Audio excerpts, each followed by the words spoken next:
हाय friends, मैं हूं Manav. Welcome to movie शूवी। कुछ मूवीज़ ऐसी होती हैं जो आपको देखने का मन करता है only because of the director. Okay, R Balki ऐसा एक नाम है जिसको आप देखने जाते हो।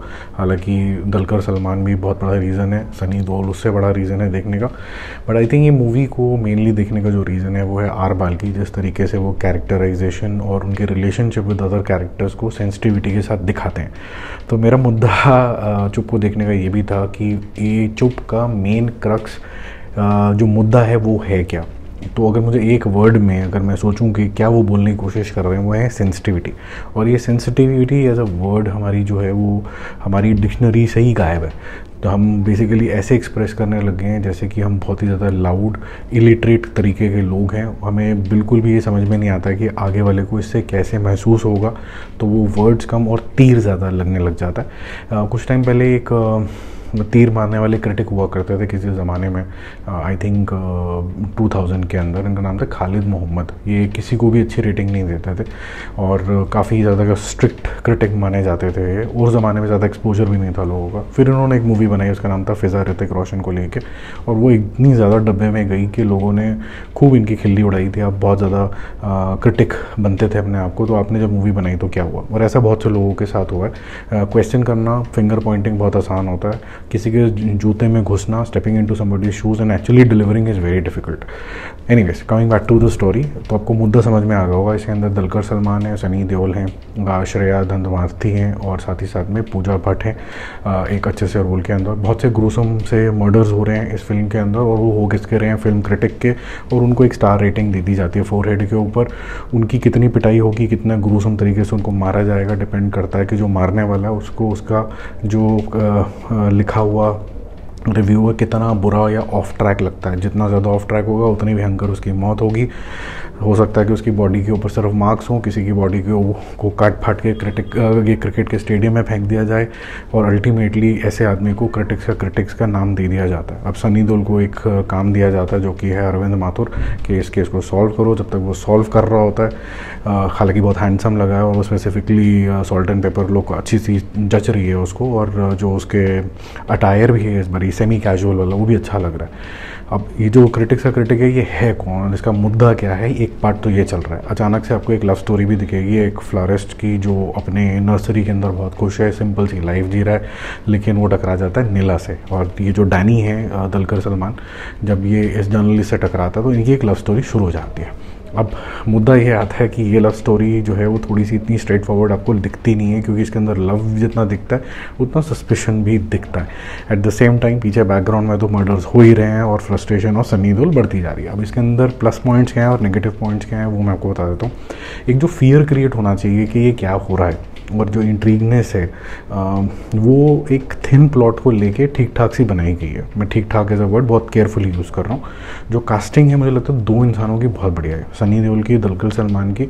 एक राइचियस तरीके का इंसान है, बहुत कंट्रोल तरीके की अपने एक्सप्रेशन देता है एंड तक, सनी देओल की मैं बात करूँ। और दूसरा दुलकर सलमान की जो लेड एक्टिंग है जिसमें suspicion at the same time is lovable as well, वो एक साथ एक्सप्रेशन देना बहुत अच्छा है।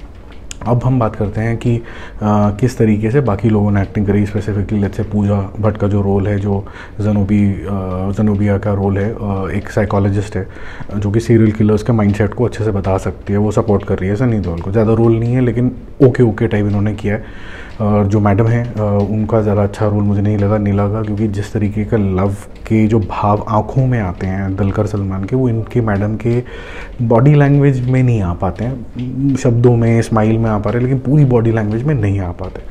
पूरी मूवी विजुअली बहुत बढ़िया है, कैमरा एंगल्स बहुत अच्छे हैं। मुंबई को, उसकी रेंज को, नर्सरी को, मानसून की बारिश की टिप टिप बूंद, और अगर आपको कोई प्रोडक्ट के ऊपर या किसी चीज़ के ऊपर फोकस करना है तो उसी के ऊपर लाइट मारना, बाकी बिल्कुल डार्क कर देना।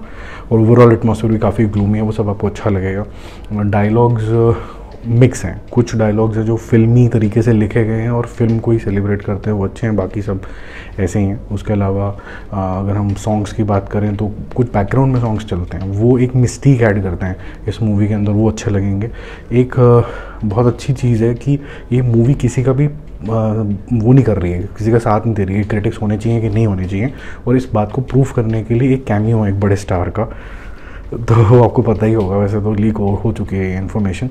वो जो स्पीच देते हैं वो भी काफ़ी ज़्यादा इफेक्टिव है, वो इस नरेटिव को सपोर्ट करती है। नेगेटिव साइड की अगर मैं बात करूँ तो जो बैक स्टोरी दिखाई गई है, इंटेंशन दिखाई गई है, वो मुझे बिल्कुल भी कन्विंसिंग नहीं लगी पर्सनल लेवल पे, क्योंकि मैं शॉक नहीं था, बिल्कुल ही प्रेडिक्टेबल लगा मुझे। कास्टिंग मैं ऑलरेडी बता चुका हूँ कि कुछ की ठीक है, कुछ की ऐसे ऐसे ही है, और कुछ का भी आपको शायद लोगों को ऐसा भी लग सकता है कि बहुत छोटी सी बात को बहुत बड़ा हुआ बनाया गया है, क्योंकि उनकी अपब्रिंगिंग ही है कि एडजस्ट करो, ज़्यादा क्या हो जाएगा ना, ठीक है ना, तू देख लेना, अपने आप को स्ट्रॉन्ग कर, ऐसी हम भावनाएं बचपन से सुनते हुए आते हैं, तो हमें छोटी बात भी बड़ी कैसे ब्लोट हो सकती है ऐसा समझ में नहीं आता। लास्ट जो चीज़ है वो लास्ट एक्शन सीक्वेंस के बारे में बात करते हैं, जिसमें ताली भी बजती है और थोड़ा सा क्वेश्चन भी रेज होता है। सनी देओल का एक एक्शन सीक्वेंस आता है जो कि आना भी चाहिए, उसमें वो बहुत बढ़िया लगता है, but at the same time वो टोन नहीं है इस मूवी की। तो मुझे ऐसा लगा कि जो कंस्ट्रेंट एक्टिंग वो कर रहे थे वही कंटिन्यूड करते तो ज़्यादा अच्छा था, क्योंकि बहुत सारे सीन में उन्होंने दिखाया अपना aggression, but by his body language, by his fist, but without punching.